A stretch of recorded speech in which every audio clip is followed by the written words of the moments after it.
Jeg kørte forbi McDonald's for at købe en cheeseburger. Heidi stod i drive-in ind og så træt ud. Jeg rullede vinduet ned og sagde: hej, jeg hedder Christian, skal du med hjem og få en øl? Hun sagde: kun hvis du slikker mig i røven med det samme. Så vi parkerede ved siden af skraldespandene. Hun trak bukserne ned, og jeg gav den gas. Jeg elsker at slikke røv, det ved alle nu.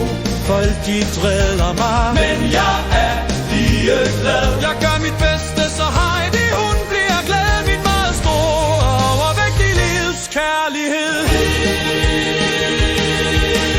Heidi siger, jeg lugter af rom og nederlag. Det passer, for jeg drak sig i dagen storm i går. Og tabte 15.000 kroner på at spille online. Men nu skal jeg slikke røv som afbetaling.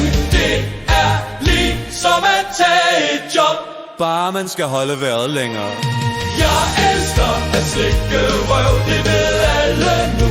Folk de driller mig, men jeg er lige glad. Jeg gør mit bedste, så Heidi hun bliver glad. Mit meget store overvægtige livskærlighed.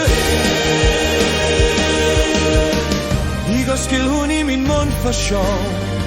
Det var faktisk ikke særlig sjovt, men jeg lå som om det var chokolade. Hun har en idé om at tage et strike rundt på.